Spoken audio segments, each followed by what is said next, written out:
Здравствуйте, с вами «Акцент». 8 сентября празднуется Всемирный день журавля.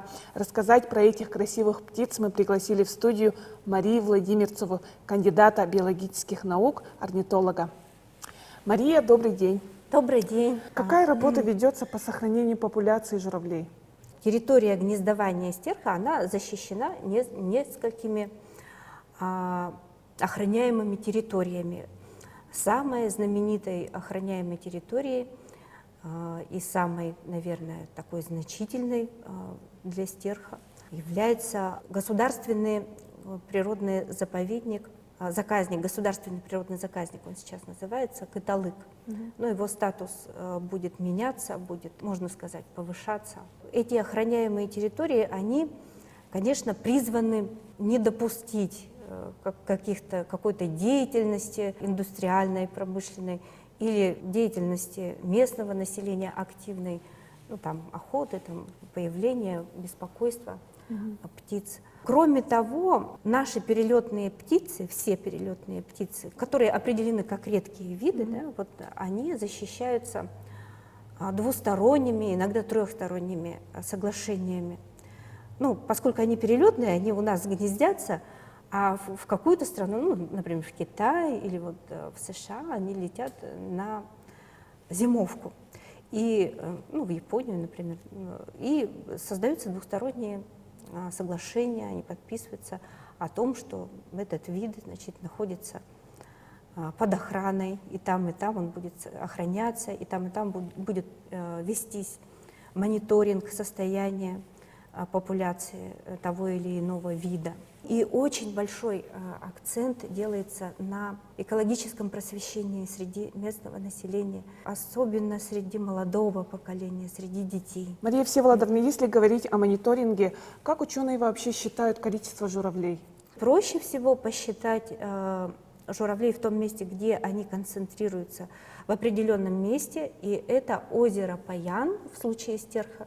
Это в Китае, да, находится озеро? Это Китай. Там находится заповедник, который называется озеро Паян, и там проводятся ежегодно учеты нашими китайскими коллегами. Они в последнее время насчитывают немного больше 4000 журавлей. Ну и кроме того, мы ездим на территорию, где журавлей можно хорошо посчитать на пролете. Есть такое село Охотский Перевоз.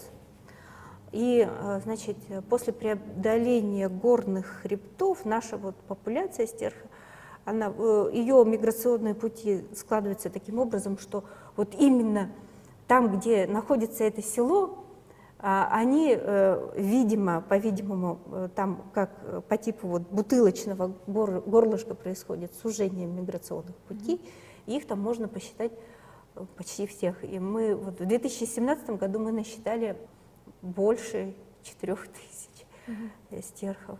То есть это соответствует данным, которые получены в Китае. Мария Всеволодовна, смотрите, сегодня идет активное освоение новых земель, человек вторгается в природу. Вмешивается ли человек в ареал обитания журавлей?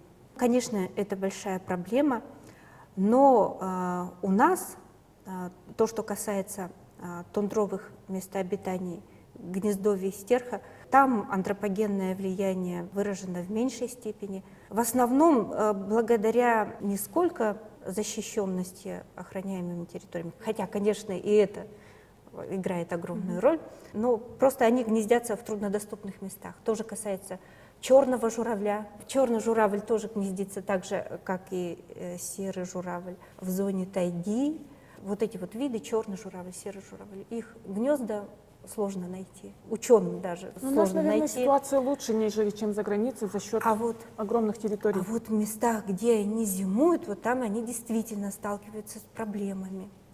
И прежде всего это касается стерха. Во-первых, земли широко развиваются в Китае. Там не осталось, наверное, ни одного участка, который можно назвать достаточно диким. А вот какие плоды приносят меры, призванные защищать стерхов, журавлей? Ну, мы думаем, что благодаря этим плодам, которые проводятся и на территории России, и на территории Китая,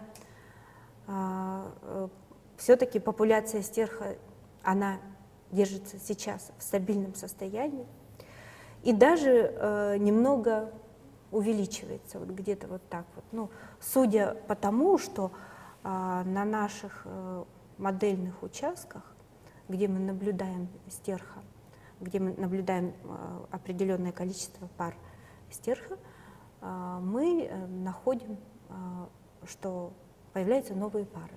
Ну, конечно, не так быстро, долго достаточно. Верите ли вы в поверья и всякие приметы? Ведь стерх в Якутии считается священной птицей.